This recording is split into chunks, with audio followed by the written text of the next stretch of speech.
बच्चों हमने यूनिट 1 पढ़ लिया, यूनिट 2 भी कंप्लीट कर लिया। आज हम लोग यूनिट 3 पढ़ने वाले हैं। लेकिन यूनिट 3 स्टार्ट करने से पहले हम लोग थोड़ा सा रिवाइज कर लेते हैं। अभी तक हम लोगों ने क्या पढ़ा? हम लोगों ने सबसे पहले क्या देखा कि बायोलॉजी, जिससे हम डर रहे थे, वो तो बस एक स्टोरी थी। किसकी स्टोरी थी? लिविंग ऑर्गेनिजम्स की स्टोरी थी। और किसकी स्टोरी थी? जितने भी लिविंग प्रोसेस हो रहे हैं हमारे बॉडी में, उनकी स्टोरी थी। अब जब हमें ये पता चल गया था, उसके बाद हमने सबसे पहले पढ़ा कि ये लिविंग होता क्या है। अब हमें पता है लिविंग क्या होता है। फिर हमने नामकरण भी कर दिया जितने भी लिविंग ऑर्गेनिजम्स दुनिया में होते हैं उनका। अब हमने लिविंग और क्या होता है वो पता कर लिया, नामकरण कर दिया, हम लोगों ने उनको क्लासीफाई भी कर दिया ताकि हम लोग उसको ईजिली स्टडी कर पाए। क्लासिफिकेशन में हम लोगों ने पढ़ा मोनेरा के बारे में। हम लोगों ने मोनेरा को बोला प्रोकैरियोट, लेकिन हमने ये तो नहीं पढ़ा कि प्रोकैरियोट होते क्या है। फिर हमने बोला प्रोटिस्टा को कि ये तो यूनिसेल्यूलर यूकैरियोट होता है, लेकिन हमने ये तो पढ़ा ही नहीं कि यूकैरियोटिक सेल कैसे बनते हैं, ये यूनिसेल्यूलर में सेल क्या है, इन चीज़ों की तो पढ़ाई नहीं की। फंगस में हमने पढ़ा कि इनकी सेल वॉल काइटिन की बनी होती है, तो ये सेल वॉल क्या है ये तो हम लोगों ने पढ़ा ही नहीं। फिर हमने पढ़ा प्लांट्स के बारे में, फिर हमने पढ़ा एनिमल किंगडम के बारे में। तो हमने प्लांट सेल और एनिमल सेल को on the basis of cell wall तो डिफ्रेंशिएट कर दिया कि इनके पास सेल वॉल है और इनके पास सेल वॉल नहीं है, लेकिन ये दोनों यूकैरियोट है। तो यूकैरियोटिक सेल में इन दोनों के बीच में क्या डिफरेंस है, इनका स्ट्रक्चर तो हमने पढ़ा ही नहीं। फिर हमने पढ़ा यूनिट 2 में। यूनिट 2 में हमने सबसे पहले जो प्लांट्स की सबसे लार्जेस्ट क्लासिफिकेशन जो एंजियोस्पर्म्स होती है उनके बारे में पढ़ा। वो भी स्टार्ट करने से पहले हम लोग प्लांट्स के टिश्यूज़ के बारे में पढ़ा, लेकिन ये टिश्यूज़ अल्टीमेटली बनते तो सेल्स से है ना, ये सेल्स के बारे में तो हमने पढ़ा ही नहीं, ये तो बच गया पढ़ना। फिर हमने पढ़ा एनिमल टिश्यूज़ के बारे में, फ्रॉग के बारे में, कॉकरोच के बारे में, लेकिन अगेन हमने सेल्स के बारे में तो पढ़ा ही नहीं। तो अब हम लोग आते हैं यूनिट 3 में, जिसमें जो अभी तक हमने देखा कि चलो ये लिविंग क्या होती है जान लिया, नामकरण कर दिया, सब कुछ हमें पता चल गया, लेकिन ये लिविंग ऑर्गेनिजम्स जिस चीज़ के बने होते हैं उनके बारे में भी तो पता होना चाहिए। तो अब हम लोग पढ़ने वाले हैं cell the unit of life के बारे में। वो स्टार्ट करने से पहले हम लोग यूनिट 3 का थोड़ा सा ओवरव्यू लेते हैं। यूनिट 3 बच्चों क्या है? सेल, उसके स्ट्रक्चर और उसके फंक्शंस। तो सबसे पहले चैप्टर 8 में हम लोग पढ़ने वाले हैं कि ये जो लिविंग ऑर्गेनिजम्स जिन सेल के बने हुए होते हैं वो सेल्स होते हैं, उनके अंदर क्या क्या कंपोजिशन होता है उनके बारे में हम लोग पढ़ने वाले हैं। उसके बाद हमारे बॉडी किन एलिमेंट्स के, किन कंपाउंड्स के बने होते हैं, किन मॉलिक्यूल्स के बने हुए होते हैं, वो हम लोग चैप्टर 9 में पढ़ने वाले हैं। और जब ये सेल्स बन गए तो ये सेल डिवाइड करके कैसे एक ऑर्गेनिजम्स बना रहे हैं उसके बारे में हम लोग चैप्टर 10 में पढ़ने वाले हैं। ठीक है, तो बच्चों सबसे पहले चैप्टर 8 से 4 से 5 प्रीवियस ईयर क्वेश्चंस आते हैं, चैप्टर 9 से 4 से 5 प्रीवियस ईयर क्वेश्चंस आते हैं, और चैप्टर 10 से तो 5 या 5 से ज़्यादा भी प्रीवियस ईयर क्वेश्चंस आ सकते हैं। तो इसी तरह से ये पूरी यूनिट अगर देखी जाए तो 15 into 4 60 मार्क्स तो आ सकती है। तो अगेन ये क्या हो गया, वेरी वेरी इंपॉर्टेंट हो गया, तो इसको हम लोग मार्क कर लेंगे। साथ ही साथ एनसीईआरटी में कितने पीवाईक्यूज इससे आने वाले हैं। अब हम लोग हमारी ओआरएस पे चलता है। आपको पता है अभी तक तो cell basic unit of life है, सेल के बिना हम कुछ भी नहीं है। तो ऐसा क्यों? हमारी बॉडी में सेल है, उसी के वजह से हम इंडिपेंडेंट एग्जिस्टेंस कर पा रहे हैं, उसी के वजह से जितने भी एसेंशियल फंक्शंस हैं हम बॉडी के परफॉर्म कर पा रहे हैं, इसीलिए उसको हम लोग fundamental and structural unit of life बोलते हैं। ये बात तो हमें क्लियर है। इसलिए तो यूनिसेल्युलर ऑर्गेनिजम्स जिसके पास एक सेल है वो भी इंडिपेंडेंट एग्जिस्टेंस या एसेंशियल फंक्शंस कर रहे हैं, क्योंकि एक सेल ही मदद होता है अपने फंक्शंस को परफॉर्म करने के लिए। ठीक है, तो इस सेल को आखिर सबसे पहले डिस्कवर किया था तो एंटोन वॉन ल्यूवेनहॉफ नाम के साइंटिस्ट थे, जिन्होंने सबसे पहले देखा और सेल को डिस्क्राइब किया, और फिर इलेक्ट्रॉन माइक्रोस्कोप आया जिसकी वजह से फिर सेल का अंदर स्ट्रक्चर्स डिफरेंट हम लोगों को अच्छे से पता चला। अब आती है सेल थ्योरी। ये सेल थ्योरी क्या थी? ये बच्चों दो साइंटिस्ट थे पहले, एक पहले स्लीडन साइंटिस्ट, ये अकेले इन्होंने, ये ना एक बॉटनिस्ट थे, इन्होंने पहले से बॉटनिस्ट थे तो इन्होंने प्लांट सेल्स को ही देखा होगा। उन्होंने बोला कि जो प्लांट टिश्यूज होते हैं ना वो डिफरेंट टाइप्स ऑफ सेल्स के बने होते हैं। ठीक है, मान लिया हम लोगों ने। फिर एक आए स्क्वान साइंटिस्ट, वो ना जूलॉजिस्ट थे, और उन्होंने बोला यार ये जितने भी एनिमल सेल्स होते हैं ना इनके बाहर एक मेम्ब्रेन होती है जिसको सेल मेम्ब्रेन बोल रहे हैं। और उन्होंने जब उन एनिमल्स के नाम देखा तो अपनी सही करने के लिए उन्होंने प्लांट से कंपेयर किया, तो उन्होंने देखा कि प्लांट्स में ये सेल मेम्ब्रेन तो है, लेकिन प्लांट्स के बाहर एक और स्ट्रक्चर है जिसको हम सेल वॉल बोल रहे हैं, लेकिन ये सेल वॉल जो है एनिमल्स में एब्सेंट है। ये बात स्टीडन ने प्लांट्स में देखी, स्क्वान में पहले एनिमल्स में देखी और उसके बाद उन्होंने प्लांट्स में देखी। अब दोनों की जो थ्योरी एक जगह हमारी, और उन्होंने बोला कि जितने भी लिविंग ऑर्गेनिजम्स हैं सब cells and products of cells के बने। ये बात तो अभी तक हम लोगों को क्लियर है, लेकिन उन्होंने ये तो बता दिया कि हम सेल्स के बने हैं, लेकिन ये सेल्स कैसे बन रहे हैं, क्योंकि न्यू सेल्स भी तो आ रहे हैं, वो कैसे डेवलप हो रहे हैं। तो फिर आए रुडोल्फ वर्चॉ साइंटिस्ट। उन्होंने बोला ये जितने भी सेल्स हैं वो प्री एग्जिस्टिंग सेल्स के डिवाइड होने से ही बन रहे हैं। मतलब उन्होंने एक मंत्र फूका, ओमनिस सेल्यूलर ई सेल्यूलर, मतलब जितने भी सेल्स हैं सब प्री एग्जिस्टिंग सेल्स आएंगे। ठीक है, यहाँ तक हम लोग क्लियर हो गया। तो हमारी सेल थ्योरी बेसिकली क्या थी बच्चों, स्लेडन एंड स्क्वान ने जो दिया कि living organisms are composed of products of cells, और रुडोल्फ वर्चॉ ने क्या दिया कि all cells arising from pre existing cells. ठीक है, अब ये जो सेल्स है हमको पता है हर सेल के डिफरेंट साइजेस होंगे। सबसे पहले माइकोप्लाज्मा। माइकोप्लाज्मा किसको याद है, हम लोगों ने कहाँ पे पढ़ा था इसको, मोनेरा में पढ़ा था। और माइकोप्लाज्मा के बारे में क्या पढ़ा था कि इनके पास सेल वॉल नहीं होती। और क्या पढ़ा था कि माइकोप्लाज्मा कहाँ पे हम लोग पढ़ेंगे जा करके, एमबीबीएस में पढ़ेंगे। क्यों, क्योंकि ये निमोनिया कॉज करता है, इसलिए इसको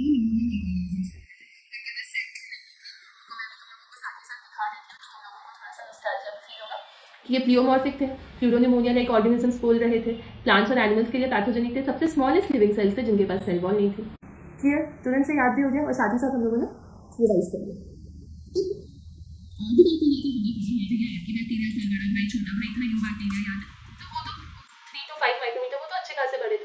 और ऑस्ट्रिच का जो एग होता है वो तो सबसे लार्जेस्ट सेल में आता है। आरबीसी हमारी बॉडी में 7 micro cells longest of the cells में आता है। ठीक है, हर सेल्स के डिफरेंट साइजेस है, हर सेल्स की डिफरेंट शेप्स भी है। देखो जैसे आरबीसी का देखो राउंड है, बाइकॉन्केव है। उसके अलावा डब्ल्यूबीसीज अमीबॉइड शेप के नजर आ रहे हैं। कॉलमनर एपिथेलियम लॉन्ग है, नैरो नजर आ रहा है। नर्व सेल्स देखो अपने ब्रांचिंग नजर आ रही है। ट्रेकीड कहाँ पे पढ़ा था, जाइलम में पढ़ा था। जाइलम 4 स्ट्रक्चर्स का बना था, ट्रेकीड का था, दूसरा वेसल्स का था, जाइलम पैरेन्काइम है, जाइलम फाइबर्स। साथ ही साथ तो ट्रेकीड कैसा है, इलॉन्गेटेड है। उसके बाद मीजोफिल सेल्स हमने कहाँ पे पढ़ी थी, लीफ में पढ़े। ठीक है, तो एक साथ रिलेट करते हुए हम लोगों को पढ़ना है तो हम लोगों को ईजिली याद हो जाएगा। अब सबसे पहले सेल्स साइजेस में डिफरेंट है, शेप्स में डिफरेंट है, ये तो हमने पढ़ लिया। हमें पता है 2 टाइप के सेल्स होते हैं, एक या तो प्रोकैरियोट की जो सेल्स होती है वो, और एक यूकैरियोट की जो सेल्स होती है वो। तो हम लोग स्टार्ट करते हैं सबसे पहले प्रोकैरियोट की सेल्स के बारे में। अब हमने मैम मोनेरा में को प्रोकैरियोट्स बैक्टीरिया को बोल तो दिया था, लेकिन उसको प्रोकैरियोट्स वहाँ पे बस इतना याद रखा था कि उनके पास वेल डिफाइंड न्यूक्लियस और न्यूक्लियर मेम्ब्रेन नहीं थी, इसलिए हम लोगों ने उसको प्रोकैरियोट बोला। ठीक है, इतना सा बात तो अभी हमारे दिमाग में याद है।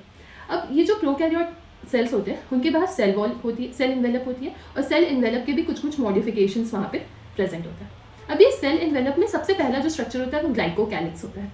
ग्लाइकोकैलिक्स कहीं सुना सुना लग रहा है क्या मैम, आपने वहाँ पे नॉन एनसीईआरटी करके ग्लाइकोकैलिक्स पढ़ाया तो था। तो हाँ बेटा जी, मैंने वहाँ पे ग्लाइकोकैलिक्स के बारे में पहले ही बता दिया था, क्योंकि वो एक बार प्रीवियस ईयर में आया था। तो एक्चुअली में वो नॉन एनसीईआरटी नहीं है, वो एनसीईआरटी में है, पर चैप्टर 1 में कि जितनी भी बैक्टीरिया होती है उसके बाहर एक जिलेटिनस शीट होती है जिसको हम ग्लाइकोकैलिक्स बोलते हैं। और ये ग्लाइकोकैलिक्स ग्लाइको से ग्लू बन रहा था, ग्लू लाइक स्ट्रक्चर होती है। ठीक है, यहाँ पे हम लोग क्लियर हो गया। अब ये ग्लाइकोकैलिक्स क्या हो सकती है, बाहर साइड है। अब ये लूज शीट के फॉर्म में भी प्रेजेंट हो सकती है, स्लाइम लूज होता है तो ये स्लाइम के फॉर्म में भी प्रेजेंट हो सकती है। ये तो ये थिक और टफ भी हो सकती है। थिक और टफ होगी तो क्या करेगी, प्रोटेक्शन प्रोवाइड करेगी, डिफेंस प्रोवाइड करेगी। तो 2 टाइप से ग्लाइकोकैलिक्स प्रेजेंट है। अब ग्लाइकोकैलिक्स के अंदर भी एक स्ट्रक्चर है जिसका नाम है सेल वॉल। ये सेल वॉल क्या करेगी, सबको वॉल का क्या काम होता है, सपोर्ट प्रोवाइड करना, स्ट्रक्चरल सपोर्ट, घर को स्ट्रक्चरल सपोर्ट दे रहा है, तो हमारी बॉडी में भी ये स्ट्रक्चरल सपोर्ट देगा। और क्या करेगा, उसको बर्स्ट होने से, कोलैप्स होने से बचाता है। दीवारें बनती है घर की क्यों, ताकि घर ढले नहीं, तो वही कोलैप्स होने से बचाएगा, बर्स्ट हो जाएगा। उसके अंदर भी क्या आता है, सेल मेम्ब्रेन। अब प्लाज्मा मेम्ब्रेन जो कि सेलेक्टिवली परमेएबल होता है। सेलेक्टिवली परमेएबल का क्या मतलब होता है, कुछ लोग ही अंदर आ सकते हैं, सब लोग अंदर नहीं आ सकते। हमारे घर में क्या सब लोग अंदर आ सकते हैं, नहीं ना। तो कुछ ही ऐसे मॉलिक्यूल्स है, कुछ ही ऐसे इलेक्ट्रोलाइट्स है जो सेल वॉल को क्रॉस कर सकते हैं, सबकी एंट्री नहीं है, बाहर वालों की एंट्री नहीं है यहाँ पे। ठीक है, अब हम लोग प्लाज्मा मेम्ब्रेन के मॉडिफिकेशंस कहते हैं। सबसे पहले प्लाज्मा मेम्ब्रेन से कुछ एक्सटेंशंस निकलते हैं, वेसिकल्स के फॉर्म में, टिब्यूल्स के फॉर्म में, लैमेला के फॉर्म में निकलते हैं, जिसको हम लोग मीजोजोम्स बोलते हैं। अब ये मीजोजोम क्या है, मीजोजोम माँ है, माँ मतलब ये सब कुछ करा देगी, यही सेल वॉल बना रही है। यही अंदर डीएनए को रेप्लिकेट करवा रही है, यही इक्वली डिस्ट्रीब्यूट कर रही है डॉटर सेल्स में, ये उसको सांस लेने में हेल्प कर रही है, ये उसको सिक्रीट करने में हेल्प कर रही है, ये सरफेस एरिया बढ़ाने में हेल्प कर रही है, ये उसके पास एंजाइमेटिक कंटेंट है, और साथ ही साथ जो माइटोकॉन्ड्रिया का फंक्शन यूकैरियोट में होता है वो फंक्शन परफॉर्म करने में भी ये हेल्प कर रही है। मतलब एनर्जी प्रोड्यूस करने में भी कौन हेल्प कर रहा है? मीजोसोम्स माँ है।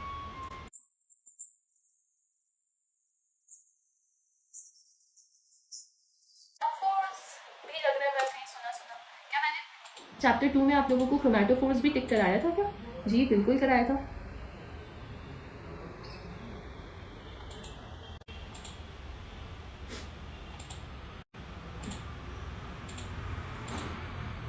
ये रहा क्रोमैटोफोर्स कि ये जो ब्लू ग्रीन एल्गी थे उनके पास एक पिगमेंट थी जो कि कहाँ प्रेजेंट थी? क्रोमैटोफोर्स में। और एक्चुअली ये क्रोमैटोफोर्स है क्या बच्चों? Extensions of the plasma membrane. तो दोनों चीज़ें मैंने वहाँ पे लिखवाई थी, दोनों से पीवाईक्यू था, ग्लाइकोकैलिक्स और क्रोमैटोफोर्स के बारे में। तो ये हो गया extensions of the plasma membrane. Cyanobacteria में पिगमेंट्स प्रेजेंट होते हैं, यहाँ तक क्लियर हो गया। अब उसके बाद आते हैं एक ग्राम पॉजिटिव और ग्राम नेगेटिव। ग्राम पॉजिटिव क्या होता है? वो सारे बैक्टीरिया जो ग्राम स्टेन ले सकते हैं। मैम मुझे ग्राम स्टेन क्या होता है, ये बैक्टीरिया ग्राम स्टेन क्यों ले पा रहे हैं बच्चों? इतना अभी आपको नहीं पढ़ना। इसके लिए आप जब यूजी क्लियर करोगे, एमबीबीएस निकालोगे और एमबीबीएस के सेकेंड ईयर में जाओगे, तब जाकर के तुम्हें माइक्रो में ये सब पढ़ने की जरूरत पड़ेगी कि वो ग्राम स्टेन क्यों ले पा रहा है, कौन सा बैक्टीरिया ले पा रहा है, कोई बैक्टीरिया ग्राम स्टेन क्यों नहीं ले पा रहा है, इससे उसमें क्या दिक्कत है। ठीक है, तो ये सब हम लोग वहाँ पे पढ़ेंगे। अभी बस हमें इतना याद रखना है कि जो बैक्टीरिया ग्राम स्टेन ले पा रही है ग्राम पॉजिटिव, जो नहीं ले पा रही है वो ग्राम नेगेटिव। ठीक है, उसके बाद हमने जब प्रोकैरियोट्स के बारे में पढ़ा था, तो प्रोकैरियोट्स से हमारे दिमाग में तो बैक्टीरिया आता है, ये हमें पता है। अब बैक्टीरिया में भी दो बैक्टीरिया आते हैं, आर्की बैक्टीरिया और यू बैक्टीरिया। हमने पढ़ा था कि आर्की पुराना भाई था, मन का राजा था, कहीं भी जा रहा था। लेकिन यू बैक्टीरिया था, वो क्या था? रिजिड था उसका सेल वॉल। लेकिन जब उसको मोटाइल होने का मन कर रहा था तो वो फ्लैजिला बना रहा था। तो वही चीज़ है, ये फ्लैजिला होगा इसके पास, जो कि एक्सटेंशन किसका होगा? सेल वॉल का। तो दो एक्सटेंशन हम लोगों ने प्लाज्मा मेम्ब्रेन का पढ़ा, एक एक्सटेंशन हम लोग सेल वॉल का पढ़ते जिसका नाम है फ्लैजिला। अब ये फ्लैजिला जो है उसके 3 पार्ट होते हैं। फिलामेंट जो लॉन्गेस्ट पोर्शन होता है, एक हुक और एक बेसल बॉडी। ठीक है, जब हमें ये पता चल गया, अब हमारी बॉडी में कुछ नॉन मोटाइल स्ट्रक्चर्स भी होते हैं जो सेल वॉल बनाते हैं, जैसे पिलाई और फिम्ब्रिया। अब पिलाई भी मैम कहीं सुना सुना लग रहा है, मैंने वही चैप्टर 2 के पढ़ लो याद में सेक्स पिलाई के बारे में बताया था। साथ ही साथ मैं दिखा देती हूँ ताकि आप लोगों को ज़िंदगी भर के लिए याद हो जाए। यहाँ पे मैंने बताया था कि these are the sex organs of some bacteria. ठीक है, तो वो पिलाई भी एक्चुअली क्या है? एक्सटेंशन है किसके? सेल में वॉल के। ये हो गया। इलॉन्गेटेड ट्यूबुलर स्ट्रक्चर है जो कि किस पी से पिलाई, पी से प्रोटीन का बना होता है। और कुछ फिम्ब्रिए होते हैं। फिम्ब्रिए का क्या काम होगा कि वो बैक्टीरिया को अटैच करेगा कहाँ पे? रॉक्स में, स्ट्रीम्स में और होस्ट के टिश्यूज़ में जाकर के। फिम्ब्रिए से फिक्स करने का काम करेगा रॉक्स में, स्ट्रीम्स में और होस्ट टिश्यूज़ में। तो ग्लाइकोकैलिक्स क्या था? ग्लू था। फिम्ब्रिए क्या है? फिक्स करने में हेल्प कर रहा है। पिलाई क्या है? पी से पिलाई, पी से प्रोटीन। और फ्लैजिला तो मोटिलिटी प्रोवाइड करने के लिए था ही। तो इतना दूर हम लोगों को सेल एनवेलप क्लियर हो गया। सेल एनवेलप पढ़ लिया। उसके बाद एक ऐसी चीज होती है जो यूकैरियोट और प्रोकैरियोट में कॉमन होती है, दैट इज राइबोसोम्स। दोनों के पास राइबोसोम्स होंगे। बट एक चीज याद रखना सबसे इंपॉर्टेंट कि ये राइबोसोम्स मेम्ब्रेन बाउंड नहीं होते। क्या यूकैरियोट और प्रोकैरियोट जो दोनों में जो राइबोसोम्स प्रेजेंट है वो सेम है? यहाँ 70S राइबोसोम्स है जिसका सब यूनिट है 50S और 30S। और यहाँ पे देखेंगे हम लोग 80S होगा, उसको बाद में पढ़ेंगे। हम एस बोल तो रहे हो, होता क्या है? ये स्वेडबर्ग यूनिट है, ये सेगमेंट कोएफिशिएंट है। Again a previous year question, जितने भी येलो से मार्क है सब बच्चों प्रीवियस ईयर क्वेश्चन है। पता चल रहा है कितने सारे प्रीवियस ईयर क्वेश्चन एक ही टॉपिक से आए? ऐसे भी 4 से 5 MCQs आए, तो मतलब एक ही टॉपिक से कितने क्वेश्चन आएंगे? ठीक है, उसके बाद ये होता क्या है? मेजर ऑफ डेंसिटी और साइज होता है, इसके डेंसिटी एंड साइज का मेजरमेंट होता है। तो क्या साइज होती है इसकी? 15 नैनोमीटर से 20 नैनोमीटर तक। ठीक है, राइबोसोम्स जो इन दोनों में प्रेजेंट है, मतलब इसका कुछ बहुत इंपॉर्टेंट काम होगा? जी बिल्कुल, राइबोसोम्स का सबसे इंपॉर्टेंट काम है प्रोटीन बनाना। ठीक है, उसके अलावा अब जब बहुत सारे राइबोसोम्स एक सिंगल mRNA पे जाकर के चेन बनाएंगे तो उसको हम लोग बोलेंगे पॉलीराइबोसोम्स या फिर पॉलीसोम्स। एक चेन में बहुत सारे राइबोसोम्स, पॉलीराइबोसोम्स। ठीक है, अब इंक्लूजन बॉडीज क्या होता है? अब तुम इंक्लूजन बॉडी देखो, पूरा येलो से मार्क्ड है। इससे यहाँ पे क्या क्लियर हुआ कि पूरा पीवाईक्यू है। इंक्लूजन बॉडी में तो एक भी लाइन छोड़ना ही नहीं है। इंक्लूजन बॉडी साइटोप्लाज्म में visit important. Ribosomes is not membrane bound, inclusion bodies is also not membrane bound. ठीक है, अब इसमें क्या क्या होगा? एक फॉस्फेट ग्रैन्यूल्स होता है इंक्लूजन बॉडी में, साइनोफाइशियन ग्रैन्यूल्स होते हैं ग्लाइकोजन, क्योंकि रिजर्व मटेरियल है, फॉस्फेट ग्रैन्यूल्स के फॉर्म में, साइनोफाइशियन ग्रैन्यूल्स के फॉर्म में, ग्लाइकोजन ग्रैन्यूल्स के फॉर्म में हो जाएगा। और एक इनके पास गैस वैक्यूल्स होती है। किन बैक्टीरिया के पास होती है? ब्लू ग्रीन बैक्टीरिया के पास होती है, पर्पल और ग्रीन फोटोसिंथेटिक बैक्टीरिया के पास होती है। ठीक है, अब इतना कुछ हो गया, कुछ जेनेटिक मटेरियल तो होना चाहिए ना इनके पास। बिल्कुल है। तो जेनेटिक मटेरियल में क्या है इनके पास? डीएनए। अब वहाँ पे पढ़ लो यार, में मैंने आपको डीएनए का शेप टिक कराया था, तो कैसा शेप था उसका? It could be single chromosome और सर्कुलर डीएनए। अगेन चैप्टर 2 पढ़ लो यार। Single circular free DNA in bacteria. और बैक्टीरिया में मैंने आप लोगों को एक और चीज़ बताया था, प्लाज्मीड्स में एक्स्ट्रा क्रोमोसोमल, प्लाज्मीड्स को एक्स्ट्रा क्रोमोसोमल मटेरियल बोलते हैं। तो अब यहाँ पे सेम चीज़ आ जाएगा कि ये तो जीनोमिक डीएनए हो गया, लेकिन आउटसाइड जीनोम भी कुछ प्रेजेंट है जिसको हम लोग प्लाज्मीड्स बोल रहे हैं। ये भी स्मॉल सर्कुलर डीएनए ही है। यही यूनिक फिनोटाइपिक कैरेक्टरिस्टिक प्रोवाइड कर रहा है बैक्टीरिया को, जिसके वजह से बैक्टीरिया पे कोई भी एंटीबायोटिक काम नहीं कर पा रहा है। वो कौन है? प्लाज्मीड्स। ये अगेन ये लास्ट 37 ईयर के पीवाईक्यू में आया था, इसलिए मैंने यहाँ पे लिखा है। ये आंसर नहीं था, ये एनसीईआरटी की पॉइंट नहीं है, नॉन एनसीईआरटी इसके आगे लिखिए। अभी तक जितना भी था सब एनसीईआरटी की, कोई इसकी कोई है। अभी ये जो फंक्शन ऑफ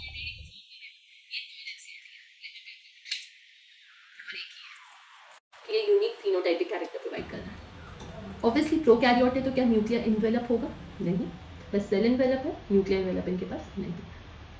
तो आई होप प्रोकैरियोटिक सेल्स हमें क्लियर है। तो एक बार हम लोग क्विकली एनसीईआरटी रीड करते हैं। सबसे पहले cell the unit of life. कितने क्वेश्चंस आने वाले बच्चों? 4 से 5 questions.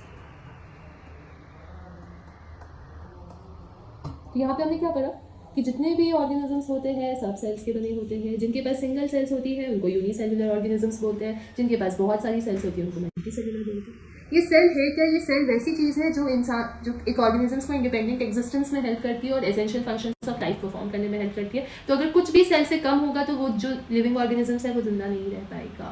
Does not ensure independent living, अकेले नहीं रह पाएगा। हेंस सेल ही तुम्हारा फंडामेंटल स्ट्रक्चर और फंक्शनल यूनिट ऑफ लाइफ है। हमने पढ़ा एंटोन वॉन ल्यूवेनहॉफ ने सबसे पहले सेल डिस्कवर किया, और फिर ब्राउन आए, रॉबर्ट ब्राउन, उन्होंने न्यूक्लियस किया। ये आगे पढ़ेंगे हम लोग। फिर माइक्रोस्कोप्स में इलेक्ट्रॉन माइक्रोस्कोप्स आए जिन्होंने और भी ज़्यादा स्ट्रक्चरल डिटेल्स प्रोवाइड की। अब ये सेल थ्योरी फिर हमने पढ़ा कि सबसे पहले स्लीडन साइंटिस्ट है जो कि बोटानिस्ट थे। बोटानिस्ट थे तो उन्होंने प्लांट्स को देखा कि प्लांट्स जो है वो डिफरेंट टाइप्स ऑफ सेल्स के बने हैं जो कि अल्टीमेटली टिश्यूज़ बना रहे हैं। उसके टाइम तुम्हारा स्वान साइंटिस्ट है, उन्होंने वो जूलॉजिस्ट थे तो उन्होंने देखा एनिमल सेल्स के बाहर क्या थी, एक लेयर थी जिसको प्लाज्मा मेम्ब्रेन नाम दिया। और उन्होंने ये भी जब ये मेम्ब्रेन देखा तो उनको कंफ्यूजन हुआ, तो उन्होंने प्लांट सेल्स को भी स्टडी की तो उन्होंने देखा कि वहाँ पे तो एक सेल वॉल है, प्लाज्मा मेम्ब्रेन के बाद एक सेल वॉल है जो कि एनिमल सेल्स में नहीं प्रेजेंट होती है। तो उन्होंने तो बता दिया कि प्लांट्स जो होते हैं वो सेल्स और प्रोडक्ट्स ऑफ सेल्स के बने होते हैं, लेकिन ये सेल्स कैसे बनते हैं? तो ये सेल्स कहाँ से आए जो कि एग्जिस्टिंग सेल्स है, ये बात किसने बोली?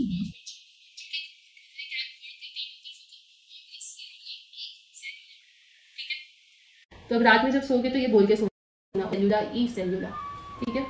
या किसी को भी चुप कराना हो तो बोलना ओमनी सेलुला ई सेलुला, 2 दिन बोलोगे याद हो जाएगा। अब सेल्स के बारे में आते हैं। तो हम लोग ओनियन पिल्स को देखा, ह्यूमन चीक को देखा अंडर माइक्रोस्कोप। ओनियन सेल क्या था? प्लांट सेल था। तो प्लांट सेल में क्या था? सेल वॉल था। उसके अंदर क्या होता? सेल मेम्ब्रेन होता। ह्यूमन चीक को देखा तो उसमें आउटर मेम्ब्रेन डिलिमिटिंग स्ट्रक्चर थी, मतलब वहाँ पे सिर्फ सेल मेम्ब्रेन था, वहाँ पे सेल वॉल नहीं था और उसके अंदर न्यूक्लियस प्रेजेंट था। सेल्स जिनके पास मेम्ब्रेन बाउंड न्यूक्लियाई होती है उसको यूकैरियोटिक बोलते हैं। वो सारी सेल्स जिनके पास नहीं होती उनको प्रोकैरियोटिक बोलते हैं। ये सारी बात हमें क्लियर है। न्यूक्लियस के अलावा यूकैरियोटिक सेल्स के पास मेम्ब्रेन बाउंड ऑर्गेनल्स भी प्रेजेंट होती है, ये हम लोग आगे पढ़ेंगे। Endoplasmic reticulum, Golgi complex, lysosomes, ये सब चीज़ के बारे में हम लोग पढ़ेंगे। प्रोकैरियोट्स के पास तो ये नहीं था। एक ऐसी चीज़ जो प्रोकैरियोट और यूकैरियोट में कॉमन थी वो थी राइबोसोम्स, जो कि नॉन मेम्ब्रेन बाउंड ऑर्गेनल्स थी, जो कि यूकैरियोट और प्रोकैरियोट दोनों में प्रेजेंट थी। अब ribosomes are found not only in the cytoplasm but वो 2 ऑर्गेनल्स की हम लोग आगे जब यूकैरियोट पढ़ेंगे तो उसमें देखेंगे कि वो क्लोरोप्लास्ट और माइटोकॉन्ड्रिया और रफ एंडोप्लाज्मिक रेटिकुलम में भी होता है। आगे मैं सब टिक कराऊंगी। एनिमल सेल्स में भी एक नॉन मेम्ब्रेन बाउंड ऑर्गेनल्स होते हैं, सेंट्रियोल्स, ये अगेन हम लोग आगे अभी पढ़ेंगे। सेल्स हमने पढ़ा कि डिफरेंट साइजेस और शेप्स और डिफरेंट एक्टिविटीज परफॉर्म करते हैं। माइकोप्लाज्मा को हम लोगों ने सबसे स्मॉलेस्ट सेल्स बोल दिया, लेकिन अदर बैक्टीरिया को हमने बोला कि वो 3 to 5 माइक्रोमीटर्स के होते हैं। फिर हमने सबसे लार्जेस्ट सेल के बारे में बताया कि जो ऑस्ट्रिच की जो अंडी होती है वो सबसे लार्जेस्ट सेल की होती है। उसके बाद पढ़ा ह्यूमन रेड ब्लड सेल्स होते हैं वो 7 माइक्रोमीटर्स का होता है, जो नर्व सेल्स होती है वो लॉन्गेस्ट सेल्स होती है। फिर हम लोगों ने डिफरेंट शेप्स देखे। आरबीसीज राउंड और बाइकॉनकेव है, white blood cells amoeboid shape के हैं, कॉलमनर एपिथेलियल सेल्स लॉन्ग और नैरो है, nerve cells branch and long है, ट्रेकीज जो कि जाइलम का एक कंस्टिट्यूएंट है वो इलॉन्गेटेड है, मीजोफिल सेल्स जो कि लीव्स में प्रेजेंट होती है वो राउंड एंड ओवल है। ये सब पढ़ने के बाद हम लोग इंडिविजुअली प्रोकैरियोट सेल्स है।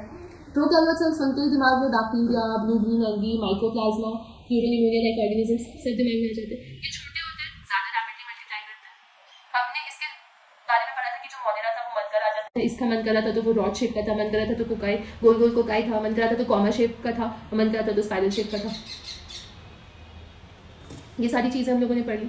देखो इस पेज से बच्चों जो प्रीवियस ईयर क्वेश्चंस थे वो येलो से मार्क है, तो बहुत ज़्यादा नहीं थे, बस ये सेल थ्योरी किसने दी उस पर क्वेश्चन, और प्रोकैरियोट्स में न्यूक्लियस वेल डिफाइंड न्यूक्लियस नहीं होता, ये मार्क था। इस पेज से एक बार भी प्रीवियस ईयर क्वेश्चन नहीं आया। अब हम लोग इस पे आते हैं, तो इसमें क्या था, प्रोकैरियोट है, कोई वेल डिफाइंड न्यूक्लियस नहीं होगा, और क्या नहीं होगा, न्यूक्लियर मेम्ब्रेन नहीं होगा, और क्या, अगर इनके पास डीएनए होगी भी तो कैसी होगी, सर्कुलर या सिंगल क्रोमोसोम्स होगी। डीएनए के बाहर भी एक extra genomic DNA, extra chromosomal materials होता है जो कि प्लाज्मिड्स होते हैं, जो कि उसको यूनिक फिनोटाइपिक कैरेक्टरिस्टिक प्रोवाइड करता है, जो जिसकी वजह से वो रेजिस्टेंस होता है एंटीबायोटिक्स के लिए। उसके अलावा कोई ऐसा ऑर्गेनल्स नहीं है जैसे जो कि यूकैरियोट में है, प्रोकैरियोट में, एक्सेप्ट राइबोसोम्स। ये हमने पढ़ा, ये भी पीवाईक्यू है कि दोनों में क्या चीज़ें प्रेजेंट होती है, इस ये भी पीवाईक्यू है।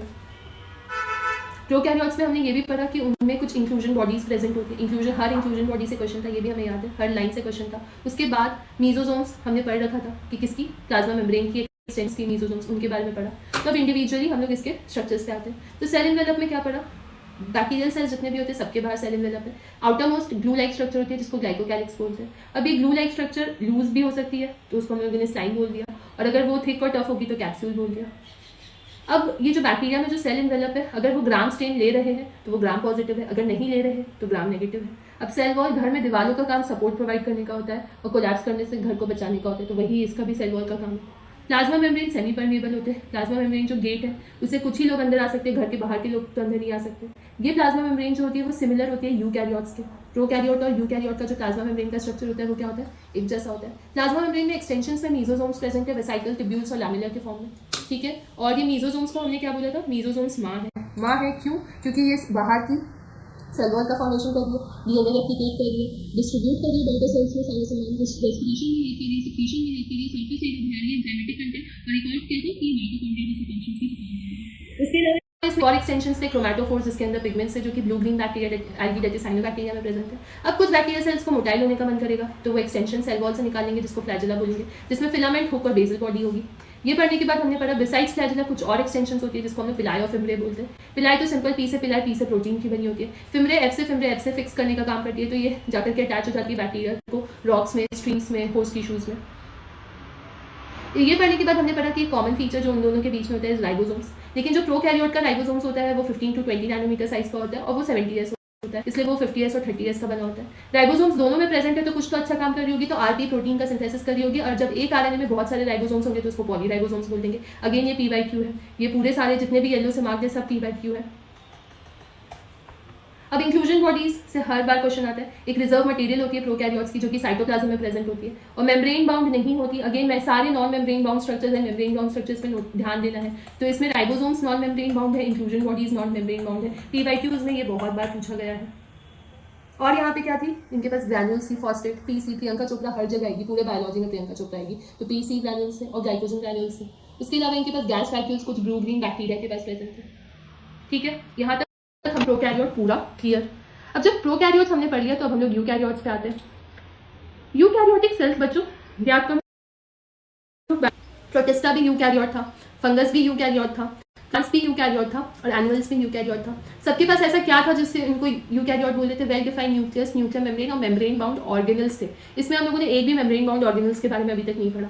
उसके बाद एक और चीज़ थी यूकैरियोट में स्पेशल, कि यूकैरियोट्स में भी प्लांट सेल्स और एनिमल सेल्स में कुछ चीज़ें थी जो कॉमन नहीं थी। जैसे प्लांट्स के पास सेल वॉल थी, इनके पास नहीं थी। प्लांट्स के पास प्लास्टिड्स थी, इनके पास नहीं थी। प्लांट्स के पास एक सेंट्रल वैक्यूल था बट इनके पास नहीं था। और एनिमल्स के पास बस एक ही ऐसी चीज़ थी जो है, जो प्लांट्स के पास नहीं है, दैट इज सेंट्रियोल्स, ठीक है। तो प्लांट्स की सेल, तो अगर कोई भी इमेज आएगा और हम लोगों को प्लांट और एनिमल सेल के बीच में डिफ्रेंशिएट करना होगा तो तुम कैसे डिफ्रेंशिएट करोगे, तुमको पता चल जाएगा इसमें सेल वॉल दिया है तो ये प्लांट सेल होगा, और जब तुम ये देखोगे तुम सेंट्रियोल्स देख लेना।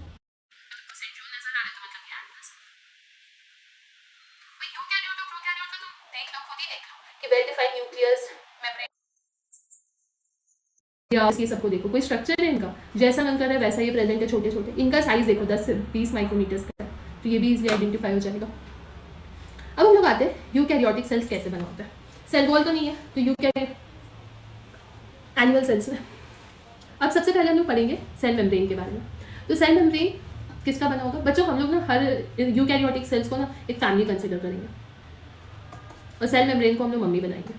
यहाँ पे भी सेल मेम्ब्रेन का जो एक्सटेंशन था मीजोसोम्स वो माँ थी, यहाँ पे भी सेल मेम्ब्रेन माँ है। अब इनके पास क्या है? लिपिड्स है। अब माँ क्यों है हम लोग आगे पढ़ेंगे। माँ मतलब ये दादी माँ, घर की बड़ी माँ। अब ये लिपिड्स है के बने हुए जो कि फॉस्फोग्लिसराइड नाम के लिपिड है इनके पास, जो कि 2 लेयर में प्रेजेंट होते हैं। 2 लेयर कैसे? देखो, ये बाहर का लेयर, ये अंदर का लेयर। अब बाहर का लेयर कैसा होगा? पोलर होगा, और अंदर का कैसा होगा? हाइड्रोफोबिक होगा। ये प्रोटेक्टेड होगा फ्रॉम एक्वस एनवायरमेंट, ठीक है। तो ये आउटर साइड हो गया, इनर साइड हाइड्रोफोबिक हो गया, क्लियर। अब इनके पास 2 प्रोटीन, एक प्रोटीन तुमको ऐसे सरफेस पे नजर आ रही है और एक प्रोटीन अंदर से ऐसे नजर आ रही है। तो ये जो बाहर वाली प्रोटीन है उसको पेरिफेरल प्रोटीन बोलते हैं, which is present on the surface of membrane, और अंदर की साइड जो बरिड है मेम्ब्रेन में उसको हम लोग इंटीग्रल प्रोटीन बोलते हैं। अब ये प्रोटीन्स और लिपिड्स का डिफरेंट रेशियोज होता है। तो आरबीसीज में 52% प्रोटीन्स होते हैं और 40% लिपिड्स होते हैं, ठीक है। अब यहाँ पे एक सिंगर एंड निकल्सन मॉडल आया, फ्लूइड मोज़ेक मॉडल। उन्होंने बोला ये जो प्रोटीन्स है वो बाइलेयर लिपिड्स में अरेंज्ड है, ठीक है, ये बात सही है। तो ये जो प्रोटीन्स बाइलेयर लिपिड्स में अरेंज्ड है, ये हेल्प कर रहा है लेटरल मूवमेंट ऑफ प्रोटीन्स में, मतलब वो हेल्प करता है प्रोटीन्स को to move within the membrane. अगर इससे ना बहुत बार PYQ आया है, तो उस PYQ, लेकिन वो काफ़ी ज़्यादा पहले 2000 से पहले PYQs ऐसा पूछा गया था कि आप प्रोटीन मूव कर सकता है। तो प्रोटीन मूव कर सकता है लेकिन लेटरल मूवमेंट कर सकता है, फ्लिप फ्लॉप मूवमेंट नहीं कर सकता। फ्लिप फ्लॉप मूवमेंट सिर्फ लिपिड शो करता है, प्रोटीन्स नहीं शो करता। प्रोटीन का मूवमेंट होगा तो विद इन द बाइलेयर होगा। एक पॉइंट यहाँ पे क्लियर हो गया। उसके अलावा हम लोगों ने सेल मेम्ब्रेन को माँ इसीलिए बोला था क्योंकि वो घर का ग्रोथ करा रही है, सेल का ग्रोथ करवा रही है, वो इंटरसेल्यूलर जंक्शंस क्रिएट कर रही है, एक फैमिली को दूसरे फैमिली से कनेक्ट करके रख रही है और सिक्रीशन में हेल्प कर रही है, ठीक है, और ये इंडोसाइटोसिस में हेल्प कर रही है, ठीक है, और ये सेल डिविजन में हेल्प कर रही है। इतना सारा फंक्शंस हो गया माँ का। तो इतना सारा फंक्शंस तो एक माँ ही परफॉर्म कर सकती है, इसलिए इसको हम लोगों ने क्या बोल दिया? दादी माँ ऑफ द फैमिली, ठीक है। अब सेल मेम्ब्रेन सेलेक्टिवली परमेबल है, मैं सबको घर आने नहीं देती, कुछ ही लोग को आने देती है। तो कुछ लोग को तो बिना एनर्जी, मतलब जैसे मम्मी पापा लोग तो ऐसे ही आ सकते हैं, वो तो घर में डायरेक्टली घुस जाएंगे, तो वो पैसिवली ट्रांसपोर्ट है, उनको कोई एनर्जी की जरूरत नहीं है। वो लो कंसंट्रेट डायरेक्टली वो हाई कंसंट्रेशन से लो कंसंट्रेशन मूव कर सकते हैं, उसको हमने सिंपल डिफ्यूजन बोल दिया। न्यूट्रल सॉल्यूट्स आते हैं। वाटर अगर हाई कंसंट्रेशन से लो कंसंट्रेशन की तरफ मूव कर रहा है तो उसको हम लोग क्या बोलते हैं? ऑस्मोसिस, ठीक है। अब आता है दूसरा ट्रांसपोर्ट, ये सेलेक्टिवली परमेबल है, कुछ ही मॉलिक्यूल्स को बिना एनर्जी के अंदर आने दिया, लेकिन कुछ मॉलिक्यूल्स में एनर्जी की जरूरत पड़ेगी। क्यों? क्योंकि वो लो कंसंट्रेशन हाई कंसंट्रेशन में जाने की तरफ बढ़ेंगे, ठीक है, मतलब उनके पास ऑलरेडी कम है लेकिन वो फिर भी वहाँ जाने की कोशिश करेंगे जहाँ पे वो ऑलरेडी ज़्यादा अमाउंट में प्रेजेंट है, तो वहाँ पे तो एनर्जी लगेगी ना, वहाँ पे तो ATP यूटिलाइज होगा। तो यहाँ पे जैसे polar molecule non polar lipid bilayer से कैसे ही पास करेंगे, तो उसको पास करने के लिए एक प्रोटीन की जरूरत होगी, लाइक सोडियम पोटेशियम पंप की जरूरत पड़ेगी, जिसके हेल्प से वो लो कंसंट्रेशन से हाई कंसंट्रेशन में जा सके। नॉर्मली क्या होता है, मान लो यहाँ पे 4 वाटर मॉलिक्यूल प्रेजेंट है और यहाँ पे 2 है, तो ये 2 यहाँ पे कम है, तो हाई कंसंट्रेशन से लो कंसंट्रेशन में ईजिली चला जाएगा, जिसको हम लोगों ने सिंपल डिफ्यूजन बोला, और वाटर में उसको हम लोगों ने ऑस्मोसिस बोल दिया। 2 और यहाँ चाह रहा है कि मैं यहाँ पर जाऊँ और इसके पास एक ही बचेगा, तो ये तो पॉसिबल नहीं है ना, तो इसको करने के लिए एनर्जी की ज़रूरत पड़ेगी। तो वो energy in the form of ATP produce होगा, और उसके लिए कैरियर प्रोटीन्स की भी ज़रूरत होती है, जिसका एक एग्जांपल सोडियम पोटेशियम पंप है, ठीक है। तो दादी माँ को हमें याद होगी। अब सेल वॉल दादाजी है। दादाजी कैसे? क्योंकि रिजिड है, दादाजी जब रिजिड होती है तो शेप प्रोवाइड करते हैं, बनी परिवार को बचा करके रखते हैं किसी भी डैमेज से, किसी भी इन्फेक्शन से। और हमारे दादाजी के बहुत सारे रूप होते हैं, जब मन करेगा दादाजी क्यूट हो जाएंगे, जब मन करेगा दादाजी गुस्सा दिखाएंगे, केयरिंग होगी, तो बहुत सारे रूप होते हैं। वैसे ही सेल वॉल का बहुत सारा कंपोनेंट्स होता है। अब सेल वॉल के कंपोनेंट्स कैसे हम लोग याद करेंगे? ये तो याद करने की जरूरत नहीं है, किसको किसको एल्गी याद है? एल्गी में हम लोगों ने 3 टाइप की एल्गी पढ़ी थी, ग्रीन एल्गी, ब्लू एल्गी और रेड एल्गी। उनके डिफरेंट सेल वॉल के कंपोनेंट्स थे। कौन बताएगा? जो बच्चा बताएगा उसको एक टॉफी मिलेगा। चलो हम लोग फटाक से पहले वहाँ से रिवाइज कर लेते हैं कि क्या पढ़ा था हम लोगों ने। देखो, हमने पढ़ा था कि उनकी सेल वॉल में ग्रीन वाली एल्गी की जो सेल वॉल थी उनमें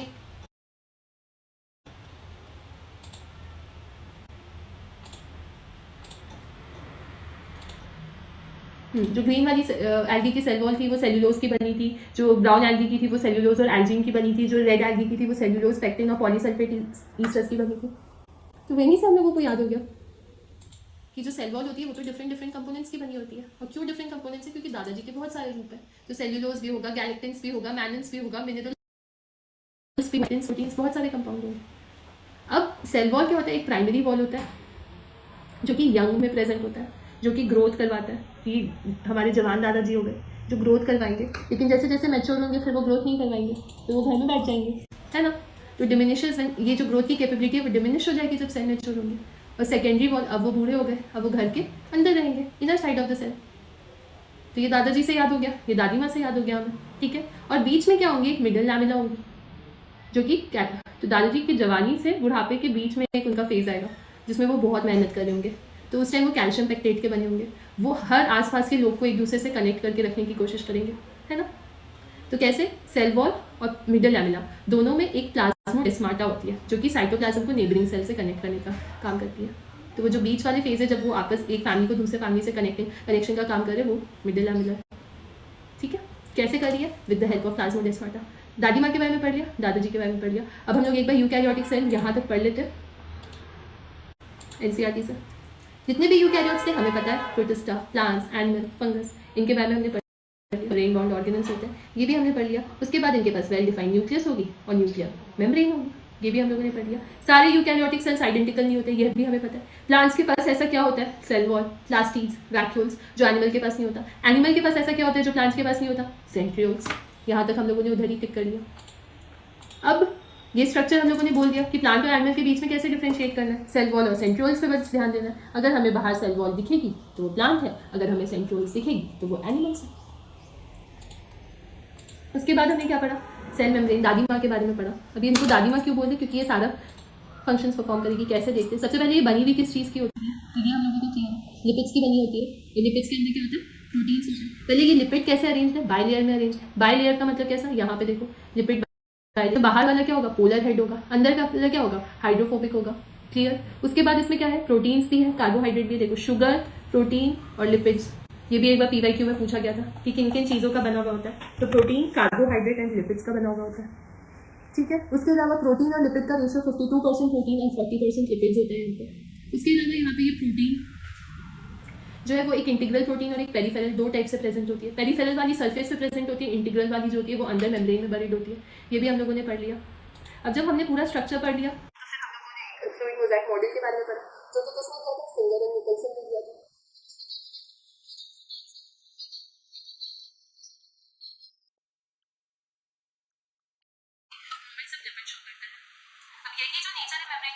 ग्रुप में दादी माँ रोग भी करवा रही है फैमिली को आपस में कनेक्टेड भी रख रही है बाय इंटरसेल्युलर जंक्शंस, सिक्रीशन का भी काम कर रही है, इंडोसाइटोसिस भी कर रही है और सेल डिविजन भी करवा रही है। फिर हमने क्या पढ़ा कि ये सेलेक्टिवली परमेबल है, घर में सबको घुसने नहीं देती। ये नॉर्मली हाई कंसंट्रेशन से लो कंसंट्रेशन में विदाउट एनर्जी सब्सटेंस को जाने देती है, जिसको पैसिव ट्रांसपोर्ट बोलते हैं। अगर वो पैसिवली ट्रांसपोर्ट कोई सब्सटेंस को करने दे रही है तो उसको हम लोग डिफ्यूजन बोलते हैं। पानी को करने दे रही है तो उसको ऑस्मोसिस बोलते हैं। और वही अगर कोई लो कंसंट्रेशन से हाई कंसंट्रेशन में जाना चाहे तो उसको एक पंप, एक एनर्जी की जरूरत होती है जिसको जो कि प्रोड्यूस होती है in the form of ATP, और वो पंप का नाम है सोडियम पोटेशियम पंप। एक एग्जाम्पल है। जब दादी माँ के बारे में पढ़िए तो दादाजी, घर के दादाजी कैसे होते हैं, रिजिड होते हैं। रिजिड होने के साथ साथ क्या करते हैं, शेप प्रोवाइड करते हैं, घर को प्रोटेक्ट करके रखते हैं, घर को डैमेज से, इन्फेक्शन से, और आसपास एक दूसरे से इंट्रैक्शन बनाए रखते हैं।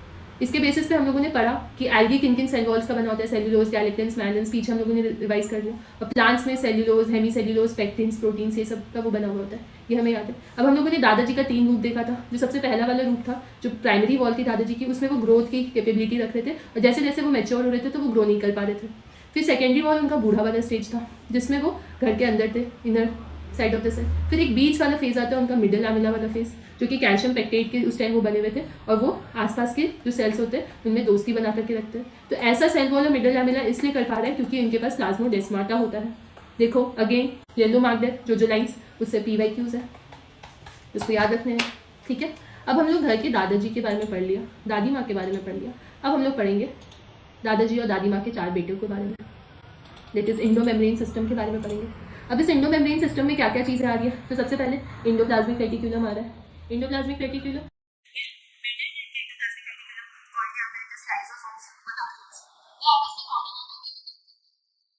काम करते हैं, ये अच्छे बच्चे हैं, रुको मैं बताती हूँ कैसे अच्छे। सबसे पहले इंडोप्लाज्मिक रेटिक्यूलम को देखो, तुम्हें क्या ट्यूबुलर स्ट्रक्चर नजर आ रही है, बिल्कुल नजर आ रही है। 2 स्पेस होगा, एक अंदर की साइड इंटरसेल्युलर स्पेस होगा, नहीं ये अंदर की स्पेस को 2 कंपार्टमेंट में डिवाइड करेगा, एक ल्यूमिनल कंपार्टमेंट में डिवाइड करेगा, एक एक्स्ट्रा ल्यूमिनल कंपार्टमेंट में।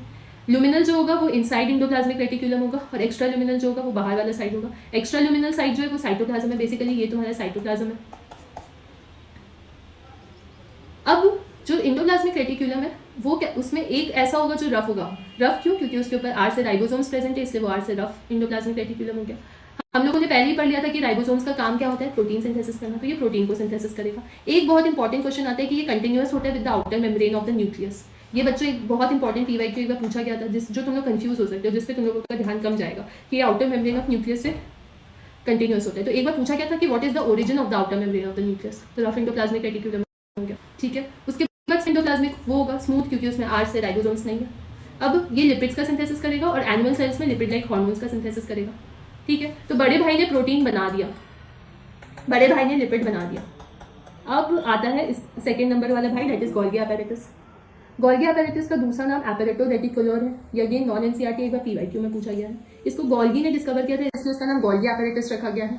अब ये वाले स्ट्रक्चर में तुम देख सकते हो कि बहुत सारे फ्लैट डिस्क शेपेड स्ट्रक्चर्स है, नजर आ रही है, फ्लैट डिस्क शेपेड सैक्स है जो कि एक दूसरे के पैरेलल है, ये भी नजर आ रही है। इसमें देखो जो बाहर की साइड है वो कॉन्वेक्स है, अंदर की साइड कैसा है, कॉन्केव है। ठीक है, तो यहाँ पे क्या होता है कि जो प्रोटीन्स बनी इंडोप्लाज्मिक रेटिकुलम में उसका मॉडिफिकेशन होगा इन सिस्टर्ने में, जो कि फ्लैट डिस्क शेपेड सैक्स थी। ठीक है, यहाँ पे इनका मॉडिफिकेशन हुआ और प्रोटीन्स और लिपिड्स को इन्होंने ग्लाइकोसाइलेट करके ग्लाइकोप्रोटीन और ग्लाइकोलिपिड्स में कन्वर्ट कर दिया। तो हमने बोला ना कि ये चारों भाई आपस में कोऑर्डिनेटेड वे में काम करते हैं, तो यहाँ पे जो प्रोटीन्स और लिपिड्स बनी उनको इन्होंने यहाँ पे मॉडिफाई कर दिया और साथ ही साथ सारे मटेरियल्स को पैकेज कर दिया। किस में? वेसिकल्स में पैकेज कर दिया। अब ये कौन सी वेसिकल्स है ये हम लोग पढ़ेंगे। ये वेसिकल्स में पैक किया ताकि जो सिस फेज है गोल्गी apparatus का, ये जो मटेरियल्स है वो कहाँ पे चल जाए, मैच्योरिंग फेज की तरफ, यहाँ से बाहर निकल जाए, इधर से आकर के इधर से निकल जाए। समझ आए? मटेरियल्स पैक कहाँ पे हुई थी? वेसिकल्स में। तो वो वेसिकल्स है क्या एक्चुअली? लाइजोसोम्स। तो कोई पूछेगा लाइजोसोम्स कैसे बना, तो जब पैकेजिंग कर रहे थे गोल्गी apparatus से, उससे मेम्ब्रेन बाउंड वेसिकुलर स्ट्रक्चर बना जिसको हम लोगों ने लाइजोसोम्स बोला। ये गोल्गी apparatus ने ही ये लाइजोसोम्स बनाया और इसमें एंजाइम्स रखे, क्योंकि इन्होंने यहाँ पे लिपिड्स और प्रोटीन्स को मॉडिफाई किया। अब वो लिपिड और प्रोटीन डाइजेस्ट होगा, तो उसके डाइजेशन के लिए उन्होंने एंजाइम्स रखा, लाइपेज रखा, प्रोटीएज रखा, कार्बोहाइड्रेट्स रखा, हाइड्रेजेस रखा, जो कि एक्टिवेट कब हो रहा है? एसिडिक पीएच में। इसमें चारों लाइन येलो से टिक दे, मतलब चारों लाइन से पीवाईक्यू आया है, मतलब लाइजोसोम्स बहुत इंपॉर्टेंट हो गए। अब ये क्या करेगा? कार्बोहाइड्रेट्स को डाइजेस्ट करेगा, प्रोटीन्स को डाइजेस्ट करेगा, लिपिड्स और न्यूक्लिक एसिड्स को डाइजेस्ट करेगा। अब ये डाइजेस्ट करके क्या, कोई भी चीज़ डाइजेस्ट कर जाती है उसके बाद वेस्ट प्रोडक्ट निकलता है, तो वेस्ट प्रोडक्ट कहाँ पे रहेगा? सबसे छोटे भाई के पास, वैक्यूल्स के पास। तो डस्टबिन हो गया वहाँ का, क्योंकि वो वाटर रख रहा है, सैप रख रहा है, एक्सक्रीटरी प्रोडक्ट और वैसे मटेरियल जो सेल्स के लिए यूजफुल नहीं है। अगेन मेम्ब्रेन बाउंड स्पेस, अभी तक कोई भी नॉन मेम्ब्रेन बाउंड स्पेस नहीं है, और इसके मेम्ब्रेन को हम लोगों ने क्या नाम दिया? टोनोप्लास्ट दिया, और यही 90% ऑफ द वॉल्यूम ऑक्यूपाई कर रहा है। प्लांट्स में भी ये प्रेजेंट होता है, ये आयंस को और मटेरियल्स को ट्रांसपोर्ट करता है against the concentration gradient, active transport करता है। अमीबा में कॉन्ट्रेक्टाइल वैक्यूल पढ़ा था क्या हमने? अमीबा क्या थी सबसे पहले ये बताओ? प्रोटोजोअन्स थी, और प्रोटोजोअन्स कहाँ पे हम लोगों ने पढ़ा था? किसको याद है? हम लोगों ने प्रोटिस्टा में पढ़ा था। प्रोटिस्टा 5 टाइप के थे, क्राइजोफाइट्स, डाइनोफ्लैजिलेट्स, यूग्लिनॉइड्स। सीडी जब पढ़ोगे तब जाके तुम एसपी बन पाओगे। स्लाइमोल्स एंड प्रोटोजोन्स और पी में सबसे पहले हम लोगों ने अमीबॉइड पढ़ा था, और वहाँ पे भी हम लोगों ने कॉन्ट्रेक्टाइल वैक्यूल लिखा था जो कि ऑस्मो रेगुलेशन और एक्सक्रीशन के लिए था। और प्रोटिस्टा में एक फूड वैक्यूल्स भी होता है जो कि फूड पार्टिकल्स को इनगल्फ करता है। अभी मैं तुम्हें दिखाती हूँ, सब चीज़ साथ ही साथ रिवाइज होनी चाहिए ताकि हम लोग कभी भूलें ही ना। यहाँ पे हमने पढ़ा था कॉन्ट्रेक्टाइल वैक्यूल जो कि ऑस्मो रेगुलेशन के लिए हेल्प करते हैं। यहाँ पे भी एक्वाटिक सीलेटेड के पास भी कॉन्ट्रेक्टाइल वैक्यूल्स थे। और फूड वैक्यूल बेसिकली गलेट और कैविटी एक तरह का वैक्यूल ही तो था, जो कि बाहर की साइड ओपन हो रहा था सेल सर्फेस में, खाना को लेकर के जा रहा था बाहर की साइड। तो फूड वैक्यूल्स भी इसमें प्रेजेंट है। तो क्लियर हो गया? तो हमने दादाजी के बारे में पढ़ लिया, दादी माँ के बारे में पढ़ लिया, उनके 4 बच्चों के बारे में पढ़ लिया। 4 बच्चों में सबसे बड़ा बच्चा ने लिपिड और प्रोटीन बनाया। फिर सेकेंड वाले भाई ने क्या किया? वो लिपिड और प्रोटीन को अच्छे से पैकेज किया वेसिकल्स में, और सिस फेज से ट्रांस फेज की तरफ लेके गया, और उन्होंने मॉडिफाई किया जो प्रोटीन्स और लिपिड्स बने उसको।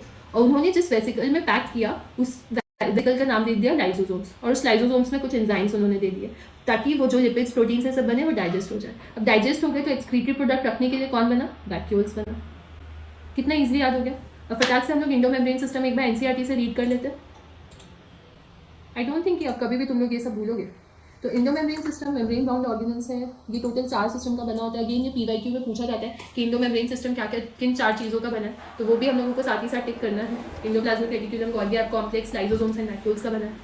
अब ये जो इंडोप्लाज्मिक रेटिक्यूलम है, इसके बारे में हम लोगों ने पढ़ा, नेटवर्क और रेटिक्यूलम ऑफ ट्यूबुलर स्ट्रक्चर पढ़ ही लिया हमने। दो कंपार्टमेंट्स में इसको ल्यूमिनल और एक्स्ट्रा ल्यूमिनल, ल्यूमिनल इनसाइड वाला था, एक्स्ट्रा ल्यूमिनल बाहर वाला था, जिसको हम लोगों ने साइटोप्लाज्म बोल दिया। अब इसमें डिवाइड करने के बाद हम लोगों ने बोला कि जिनके सरफेस पे आर से राइबोसोम्स होगी उसको रफ बोलेंगे, जिनके सरफेस पे आर राइबोसोम्स नहीं होगी उसको स्मूथ इंडोप्लाज्मिक रेटिक्यूलम बोलेंगे।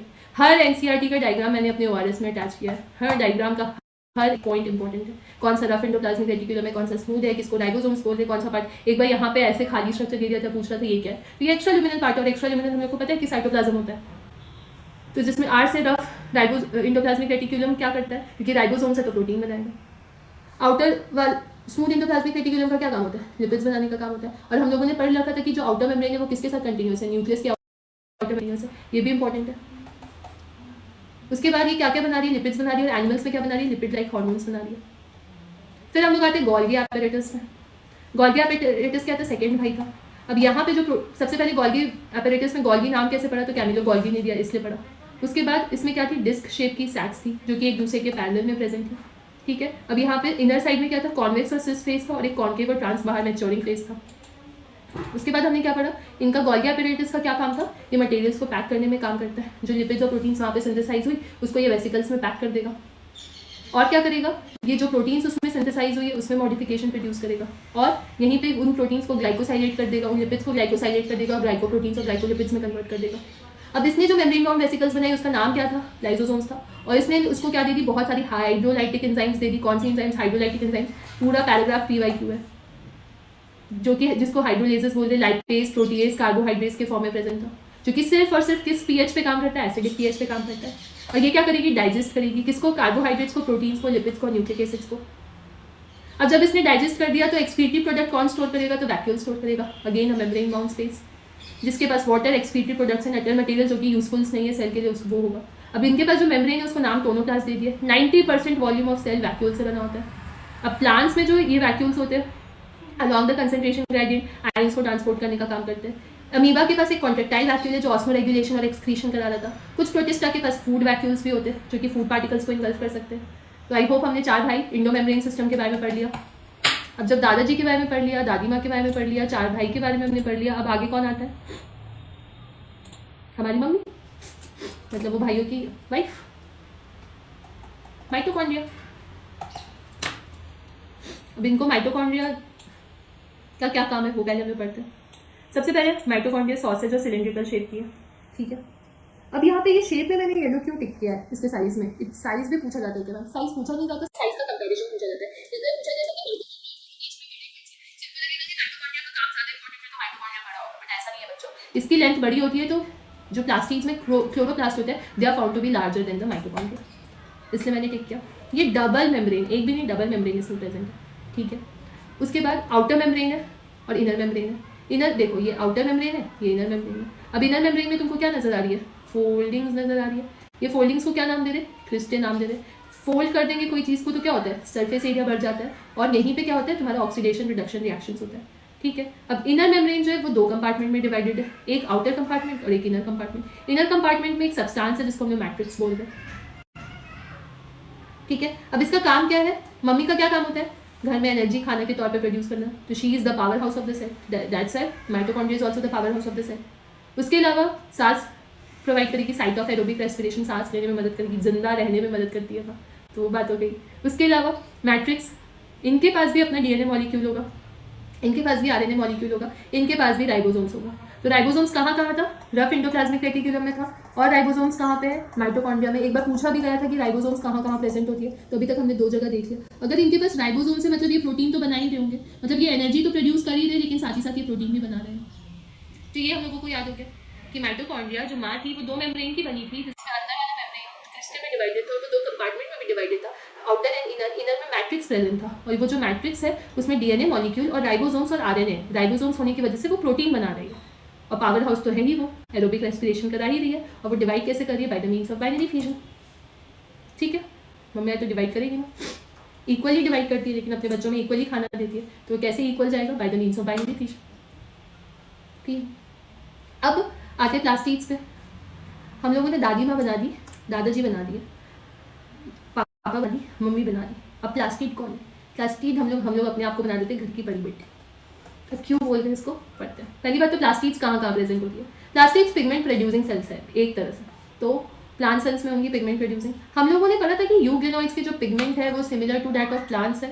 ये लाइन हमने उस दिन पढ़ा था और इसको इग्नोर मार दिया था, लेकिन वो इग्नोरिंग वाला पॉइंट नहीं था। रुको, यूग्लिनोइड्स में pigments are similar to plants. क्यों? क्योंकि दोनों में प्लास्टिड्स होते हैं। ठीक है, यहाँ से अब क्लियर हो गया। अब ये प्लास्टिड्स कैसे होंगे, बड़े होंगे, पहले ही हमने देख लिया कि उससे लार्ज है। अब इनके पास क्या प्रेजेंट है, क्लोरोप्लास्ट प्रेजेंट है पिगमेंट में। क्लोरोप्लास्ट के पास क्या होगा, क्लोरोफिल होगा। क्लोरोफिल तो लाइट को ट्रैप करेगा, फोटोसिंथेसिस करेगा। ठीक है, और कहाँ पे प्रेजेंट होगा, ये लीव्स के मीजोफिल्स में भी प्रेजेंट होगा। ठीक है, डिफरेंट कैसा शेप नजर आ रहा है, इसका लेंथ शेप का नजर आ रहा है, तो ओवल, स्फेरिकल, डिस्कॉइड इस शेप का। इसका लेंथ ज्यादा है।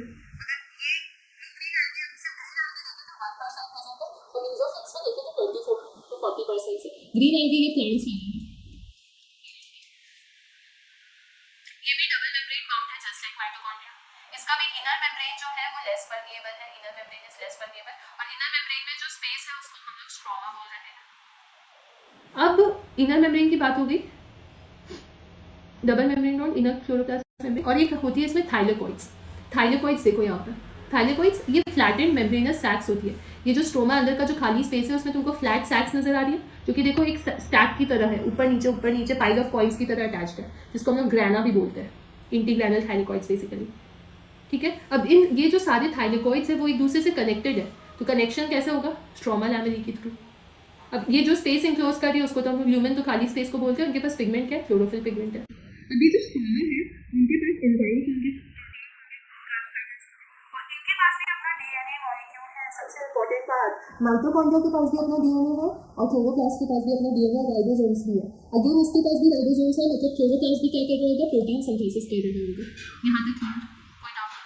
इसके बाद इनके पास राइबोसोम्स है, तो क्या ये वाले यूकैरियोट में और भी जगह तो राइबोसोम्स है, तो वो साइटोप्लाज्मिक राइबोसोम्स के सिमिलर है क्या, नहीं। यहाँ पे जो राइबोसोम्स है वो 70S राइबोसोम्स है, जो कि प्रोकैरियोट्स में थे, और साइटोप्लाज्म में तो 80S राइबोसोम्स है।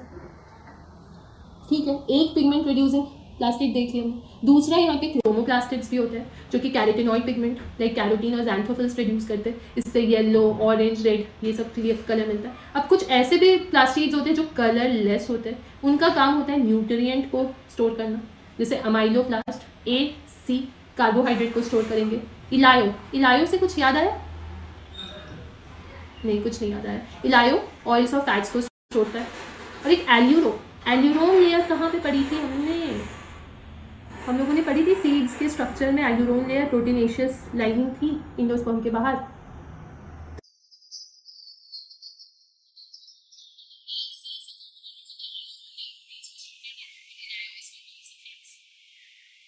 इसका सेम स्ट्रक्चर क्यों है, क्योंकि एक स्ट्रक्चर दूसरे फॉर्म में ट्रांसफॉर्म हो सकता है। ठीक है, तो हम लोगों ने मम्मी के बारे में पढ़ लिया और हम बड़ी बेटी के बारे में पढ़ लिया। इसको बड़ी बेटी मैंने क्यों बोला ये तो बताया नहीं। हम लोग का क्या काम होता है घर में, कलरफुल, हम लोग ब्राइट हैप्पी गर्ल्स कैसे होते हैं, ऐसी ही होती है। तो कलर कौन प्रोवाइड कर रहा है, प्लास्टिक्स प्रोवाइड कर रहा है, इसलिए हमने इसको बड़ी बेटी और हम लोगों ने अपने आप को कंसिडर किया प्लास्टिक्स में। ठीक है, अब चलो फटाक से हम लोग मम्मी को रिवाइज करते हैं। मम्मी को आज से माइटोकॉन्ड्रिया में दिलाने लगना, मम्मी तुम तो माइटोकॉन्ड्रिया का। अब माइटोकॉन्ड्रिया क्या होती है, they are not easily visible in the microscope unless उसको स्टेन करोगे। ये सब तो रहने दो। माइटोकॉन्ड्रिया सॉसेज शेप की थी, सिलेंड्रिकल शेप की थी, हमें पता है छोटी होती है क्लोरोप्लास्ट के कंपैरिजन में। ये भी डबल मेम्ब्रेन बाउंड स्ट्रक्चर है, आउटर मेम्ब्रेन है और इनर मेम्ब्रेन है, ये हमें पता है। उसके बाद इनर मेम्ब्रेन दो कंपार्टमेंट में भी हम लोगों ने देख लिया, आउटर एंड इनर कंपार्टमेंट में डिवाइडेड होती है। इनर कंपार्टमेंट में मैट्रिक्स होता है और आउटर कंपार्टमेंट लिमिटिक बाउंड्री होती है। हमने देखा इनर मेम्ब्रेन में फोल्डिंग्स भी देखी, जिसको क्रिस्टे नाम दिया। क्रिस्टे का काम ही सरफेस एरिया बढ़ाने का होता है, और हमें ये चीज़ जानना है कि दोनों मेम्ब्रेन्स के पास अपनी स्पेसिफिक एंजाइम्स होती है। आउटर मेम्ब्रेन के पास भी अपनी एंजाइम्स है, inner membrane again 1p/q। Only outer membrane is having enzymes. Only inner membrane is having enzymes. No, both are false. Both the membranes are having their individual specific enzymes. They are the site of aerobic respiration. Yes, यहाँ पे respiration करवा रहे हैं, इसीलिए तो माँ बोल रही है, क्योंकि वो सांस लेने में मदद कर रही है, वो एनर्जी बना रही है, और उसके पास तो अपना डीएनए भी है, आरएनए भी है और राइबोसोम्स भी है। और यहाँ पे भी जो राइबोसोम्स है वो 70S राइबोसोम्स है। सबके पास जो राइबोसोम्स होगी वो साइटोप्लाज्म से छोटी ही होगी। हमने प्लास्टिड्स के पास भी देखा था कि उसके पास भी 70S थी, इसके पास भी 70S है, और इनके पास राइबोसोम्स है, तो क्या ये प्रोटीन्स बनाएंगे, बिल्कुल प्रोटीन्स बनाएंगे। और माँ तो इक्वली डिवाइड करती है खाना, तो वो डिवाइड बाय फीजन। अब हम लोग आए प्लास्टिड्स में, जो कि हम लोग बड़ी बेटी, जो कि प्लांट सेल्स और यूग्लिनोइड्स में मिलती है। ठीक है। उसके बाद पिगमेंट्स प्रोड्यूस करने के बेसिस पे क्लोरोप्लास्ट, क्रोमो और ल्यूकोप्लास्ट। क्लोरो के पास क्लोरोफिल था तो उसने लाइट को ट्रैप किया, फोटोसिंथेसिस बनाया।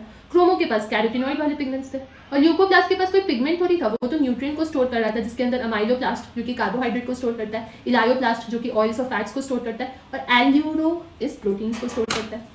ठीक है, यहाँ तक हमने पढ़ा। उसके बाद हमने क्या पढ़ा कि प्लांट्स में कहाँ पे प्रेजेंट होता है ये क्लोरोप्लास्ट, तो मीजोफिल सेल्स में प्रेजेंट होता है। कैसा शेप का है, लेंथ शेप का नजर आ रहा है। उसके अलावा इसका साइज बड़ा है, ये हम लोग को पता है। ये ग्रीन एल्गी क्लेमाइडोमोनास में 1 पर सेल होगा, और अगर वही मीजोफिल में देखा जाए तो ये ज़्यादा अमाउंट में प्रेजेंट होगा। डबल मेम्ब्रेन बाउंड है, ये हम लोग को दिख रहा है, आउटर मेम्ब्रेन और इनर मेम्ब्रेन। इनर मेम्ब्रेन इसका लेस परमिएबल है, again a PYQ। Inner membrane में स्ट्रोमा प्रेजेंट है, ये भी ठीक है। इसमें फ्लैट मेम्ब्रेन में स्टैक लाइक स्ट्रक्चर थाइलेकॉइड नजर आ रहा है, जिसको हम लोग ग्रैना बोल रहे हैं।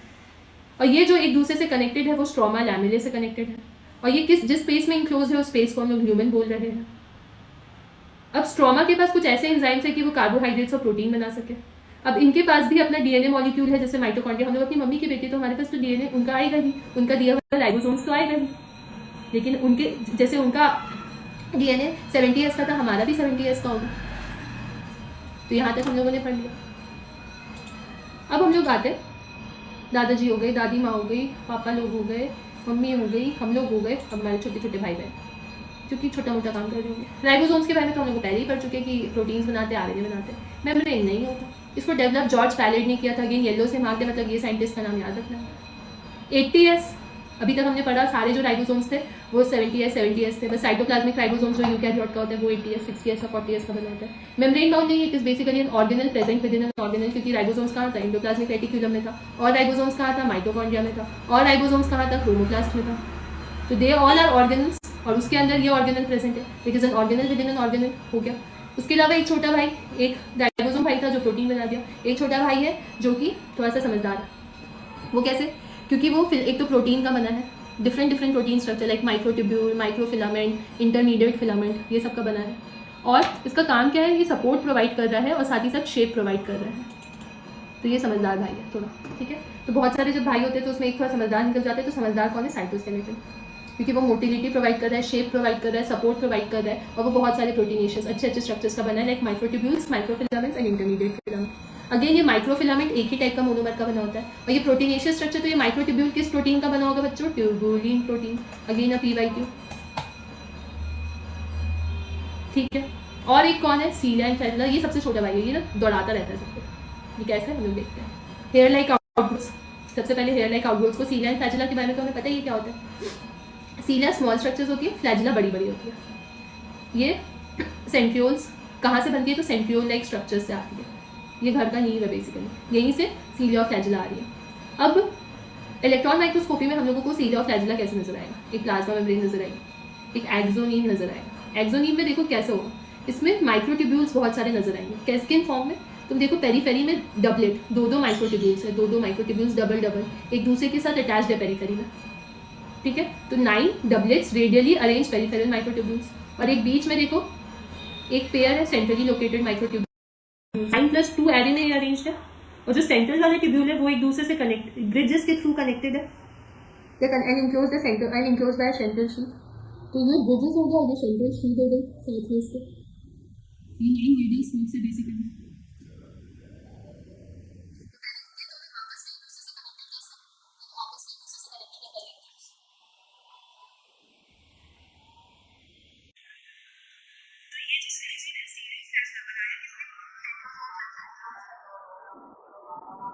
तो ये सेंट्रोजोम क्या है?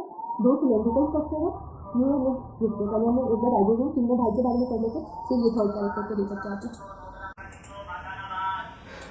हाँ, राइबोसोम्स हमने पढ़ा कि ये सबसे पहले जॉर्ज पैलेट ने देखा, और RNA बना रहा है, प्रोटीन बना रहा है, मेम्ब्रेन बाउंड नहीं है। यूकैरियोट का 80S होता है, प्रोकैरियोट का 70S होता है। इसको सेडिमेंट कोएफिशिएंट बोलते हैं। ये मेजर है डेंसिटी एंड साइज का, पहले हम लोगों ने पढ़ लिया, ठीक है। अब फिर हमने पढ़ा जो समझदार भाई था उसके बारे में, जो कि प्रोटीन स्ट्रक्चर का बना हुआ है, ठीक है। ये मोटिलिटी प्रोवाइड, सपोर्ट प्रोवाइड कर रहा है और शेप प्रोवाइड कर रहा है। अब हम लोग आते हैं सीलिया और फ्लैजिला। ये तो सबसे छोटा भाई है जो घर के मेंबर्स को दौड़ाता रहता है, तो बेसिकली मोटिलिटी प्रोवाइड करने का काम करता है सीलिया और फ्लैजिला। तो कैसे? सबसे पहले सीलिया और फ्लैजिला में फ्लैजिला होता है, वो बड़ा होता है, वो सेल मूवमेंट के लिए रिस्पॉन्सिबल होता है। प्रोकैरियोटिक बैक्टीरिया में फ्लैजिला होता है, यूकैरियोटिक में भी होता है, बट दोनों का स्ट्रक्चर डिफरेंट है। वहाँ हम लोगों ने क्या पढ़ा था, प्रोकैरियोट्स में भी हम लोगों ने स्ट्रक्चर तो पढ़ा फ्लैजिला का। 1 मिनट।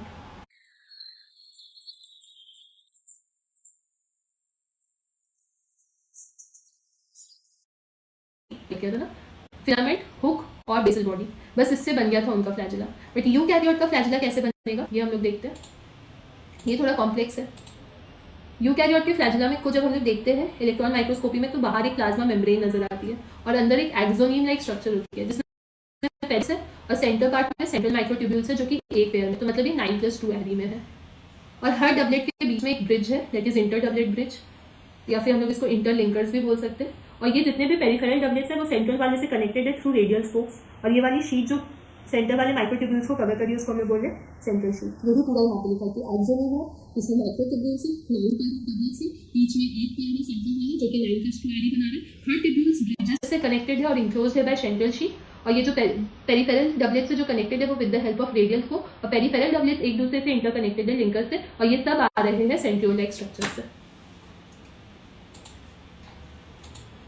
तो हमने पढ़ा कि जो सबसे छोटा भाई था जो कि हम लोग को चलने फिरने में हेल्प कर रहा था, तो चलने फिरने में हेल्प क्यों कर रहा था, क्योंकि उसको बना कौन रहा था, सेंट्रियोल्स। तो बेसिकली वो चल फिर इसलिए पा रहा था क्योंकि हमारे पास घर था, तो ये अब हमारा घर हो गया सेंट्रियोल्स, जो उसको चलने फिरने की जगह दे रहा है, इसलिए वो चल फिर रहा है, इसलिए सेंट्रियोल्स उसको मोटिलिटी प्रोवाइड करने में हेल्प कर रहा है। इन शॉर्ट हम लोग ऐसे याद रख सकते हैं इसको। तो सेंट्रोसोम्स 2 सिलेंड्रिकल स्ट्रक्चर हो गया जो कि सराउंडेड है सेंट्रियोलर मटेरियल से। अब सेंट्रियोल्स क्या है हमने पढ़ लिया, एक कार्टिल जैसी स्ट्रक्चर है, ठीक है, और ये 9 फिब्रिल्स की बनी होती है, 9 प्रोटीन्स, और ये ट्रिपलेट्स के फॉर्म में अरेंज होती है। सेंट्रियोल्स ट्रिपलेट्स के फॉर्म में अरेंज है, ट्यूबुलिन प्रोटीन का बना है। इसके सेंटर में एक हब होगा, जो central part of proximal region, उसको हम लोग, वो भी प्रोटीनेशियस होगा। इसके साथ साथ यहाँ पे भी, क्योंकि ये अल्टीमेटली क्या बना रहा है, फ्लैजिला बना रहा है, तो थोड़ा थोड़ा वैसा ही होगा, ये भी होगा। इसमें बस जो फिब्रिल्स होंगे वो ट्रिपलेट्स के फॉर्म में होंगे, एक बीच में सेंट्रल पार्ट होगा वो भी प्रोटीनेशियस होगा, और साइड में जो रेडियल्स होंगे वो भी प्रोटीनेशियस होंगे, ठीक है। तो सेंट्रियोल का structure and seal of flagella का स्ट्रक्चर जो है वो ऑलमोस्ट सेम। हाँ, तो घर का जैसा स्ट्रक्चर होगा, बच्चा वैसे ही मूवमेंट शो करेगा ना, एक तरह से हम इसको ऐसे याद रख सकते हैं। तो सेंट्रोसोम्स और सेंट्रियोल्स क्या, हमारा घर। अब ये जितने भी चीज़ थे, हमारे दादाजी दादियाँ सब कहाँ से आए, हमारे एंसेस्टर्स से। तो न्यूक्लियस क्या हो गया हमारा, एंसेस्टर्स। किसने बनाया, रॉबर्ट ब्राउन ने बनाया। बेसिक डाई से जब स्टेन होता है तो उसको क्रोमैटिन बोलते हैं, जो कि फ्लेमिंग ने बनाया। अब इंटरफेज न्यूक्लियस क्या होता है ये हम लोग आगे आने वाले चैप्टर्स में पढ़ेंगे। अभी बस हम लोग इतना याद रखते हैं कि जब कोई सेल डिवाइड नहीं हो रहा होता तो उसमें हम लोगों को protein fibre, nucleo protein fibres नजर आते हैं, जिसको क्रोमैटिन बोलते हैं और न्यूक्लियर मैट्रिक्स बोलते हैं, और उसको क्रोमैटिन बोलते हैं, और उसके साथ साथ न्यूक्लियर मैट्रिक्स और न्यूक्लियोलाई देखने को मिलता है। अब ये सब क्या है ये हम लोग पढ़ेंगे। एक पेरी न्यूक्लियर स्पेस होती है जो कि 2 न्यूक्लियर मेम्ब्रेन के बीच के स्पेस को हम लोग पेरी न्यूक्लियर स्पेस बोलते हैं, ठीक है। ये बैरियर होती है टू द मटेरियल जो न्यूक्लियस के अंदर प्रेजेंट है और जो बाहर प्रेजेंट है उसके। तो पेरी न्यूक्लियर स्पेस क्या है, इस पे क्वेश्चन आया है। फिर एक कुछ न्यूक्लियर पोर्स भी होते हैं जो कि आरएनए और प्रोटीन्स को मूव करने में हेल्प करते हैं, ठीक है। और हम लोगों ने पढ़ा था कि इसका जो आउटर मेम्ब्रेन होता है वो किसके साथ कंटिन्यूअस होता है, एंडोप्लाज्मिक रेटिक्यूलम के आउटर मेम्ब्रेन के साथ। ये भी पीवाईक्यू था, इसका ओरिजिन हम लोग से पूछा जाता है। नॉर्मली एक न्यूक्लियस होता है, कभी कभी नंबर भी वैरी कर सकता है। कुछ ऐसे सेल्स होते हैं जिसमें न्यूक्लियस होता भी नहीं, जैसे मैमल्स के आरबीसीज में। वैस्कुलर प्लांट में हम लोगों ने sieve tube element, sieve tube हमने कहाँ पढ़ा था, याद करो, फ्लोएम में पढ़ा था। सीव ट्यूब के पास अपना खुद का न्यूक्लियस नहीं था, तो वो कंपेनियन सेल्स के न्यूक्लियस से, अभी तुमको याद दिलाती हूँ।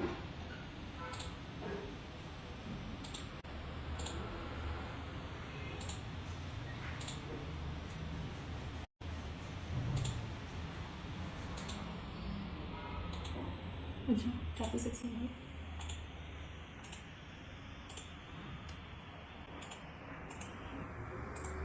टिश्यूज के बारे में जब हमने पढ़ा था तब पढ़ा था। देखो, sieve tube elements and companion cells, इनके पास अपनी पेरिफेरल साइटोप्लाज्म थी, वैक्यूल थी, बट इनके पास अपना न्यूक्लियस नहीं था, तो ये डिपेंडेंट था कंपेनियन सेल्स के न्यूक्लियस। तो function is controlled by the nucleus of companion cells, ठीक है।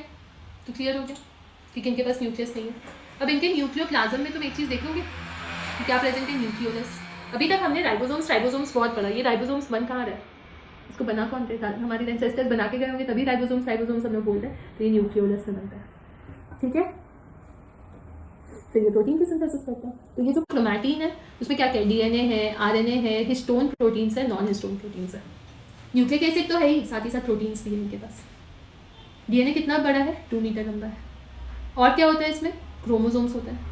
क्रोमोसोम्स के बीच में एक प्राइमरी कंस्ट्रक्शन रिंग होती है जिसको हम लोग सेंट्रोमियर बोलते हैं, और इसी सेंट्रोमियर के दोनों साइड में काइनेटोकोर डिस्क शेपेड स्ट्रक्चर्स होती है, और ये काइनेटोकोर 2 क्रोमैटिड को होल्ड करके रखते हैं, और इसी सेंट्रोमियर्स के पोजीशन के बेसिस पे क्रोमोसोम्स को 4 पार्ट में क्लासिफाई किया गया है। अगर वो सबसे मिडल में प्रेजेंट है और 2 इक्वल पार्ट में डिवाइडेड है तो उसको हम लोग मेटासेंट्रिक बोलते हैं। अगर वो थोड़ा सा इस साइड ऊपर साइड प्रेजेंट है, slightly away from the middle, तो उसको सब मेटासेंट्रिक बोलते हैं। ये एल शेपेड क्रोमोसोम्स बनाता है, ठीक है। ये हम लोगों को याद रखना है, ये तो बहुत पहले PYQ में पूछा गया था। इसका शॉर्टर आर्म को पी आर्म बोलते हैं, जो बड़े वाले आर्म को क्यू आर्म बोलते हैं। ये भी हम लोगों को याद रखना, अगेन PYQ। अगर ये काफ़ी ज़्यादा एक एंड के टुवर्ड्स ही सिचुएटेड है तो इसको तो एक्रोसेंट्रिक बोलते हैं। और एक होता है टर्मिनल सेंट्रोमियर, टीलोसेंट्रिक जिसको बोलते हैं। तो हम लोगों ने एंसेस्टर्स के बारे में पढ़ ली। अब आती है माइक्रो बॉडीज़, मतलब वो बच्चे जो अभी तक हुए नहीं हैं। तो मेम्ब्रेन बाउंड माइन्यूट वेसिकल्स है, जिसके पास कुछ सर्टेन एंजाइम्स है जो कि प्लांट्स और एनिमल्स दोनों में प्रेजेंट होता है। तो आई होप क्लियर हो गया होगा। तो हम लोग घर के बारे में और एंसेस्टर्स के बारे में पढ़ना बस बचा है।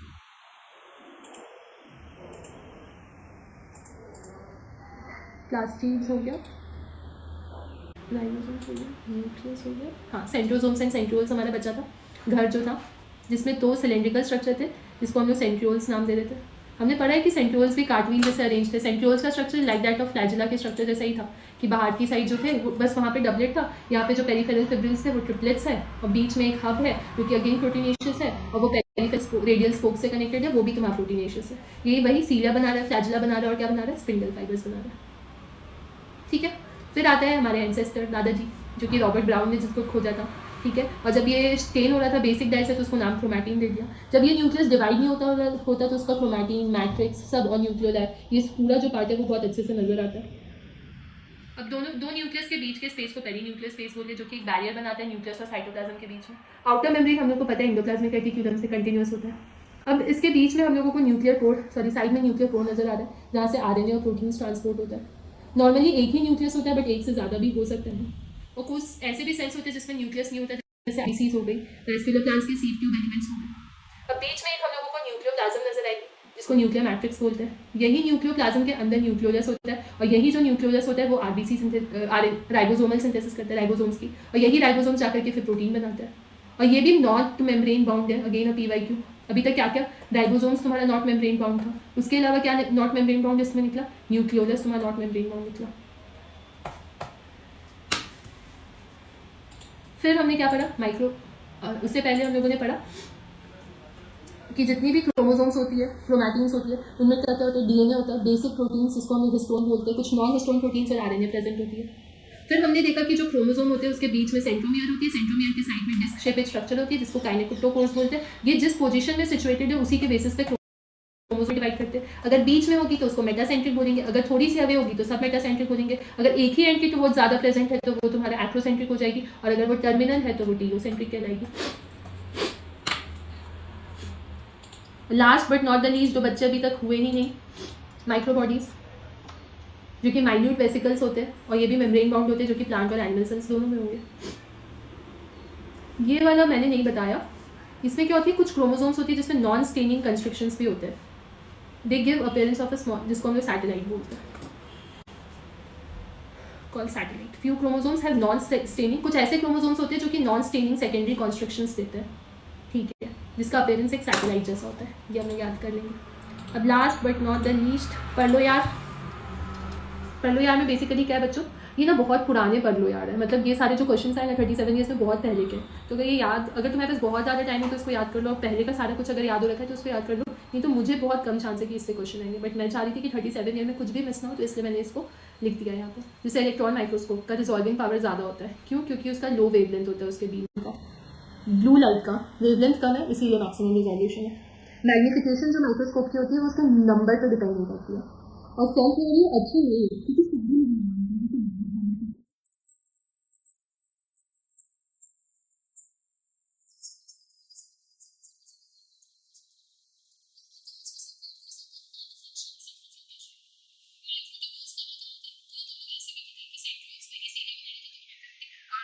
फाइबर्स बना रहा था तो माइक्रोट्यूब्यूल्स उसमें प्रेजेंट है। ये तो हम लोगों के उसके थ्रू याद हो गया, चैप्टर के थ्रू।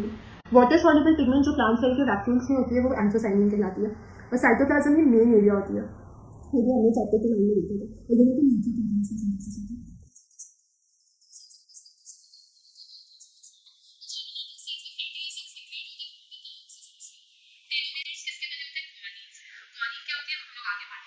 बायो मॉलिक्यूल्स वाले चैप्टर में, और telomere seal the end of the chromosomes को सील, क्योंकि ऐसे में हमने पढ़ा था टीलोसेंट्रिक में क्या थी, टर्मिनल एंड्स पे प्रेजेंट थी, तो ये एंड को सील करने का काम करती है। एस से स्फेरोसोम, एस से सिंगल मेम्ब्रेन होगी। बाल्बियानी रिंग्स, आर से रिंग, आर से आरएनए, और ये प्रोटीन का सिंथेसिस करती है। प्लांट सेल्स में कुछ पेरोक्सीजोम्स होते हैं जो फोटो रेस्पिरेशन कराते हैं, अगेन ये आगे आने वाले चैप्टर्स में आएगा। फिर हैमरलिंग्स एक्सपेरिमेंट एक, जो कि एक यूनिसेल्युलर यूनिन्यूक्लियेट एल्गी में किया गया था, जिसका नाम था एसिटाब्यूलेरिया। इस पर हर बार बहुत पहले क्वेश्चन आया था, तो एक बार मेंशन है। इन्होंने लाइजोइड और स्टॉक को एक्सचेंज किया था, और न्यूक्लियस का रोल हेरिडिटी में इन्होंने बताया था बेसिकली इसके थ्रू। आरएनए वाइडली डिस्ट्रीब्यूटेड होता है सेल में, और इंटरसेप्शन क्या होता है, न्यू सेल वॉल की पार्टिकल पहले के एग्जिस्टिंग सेल वॉल में ऐड करना, उसको इंटरसेप्शन बोलते हैं। Thank you.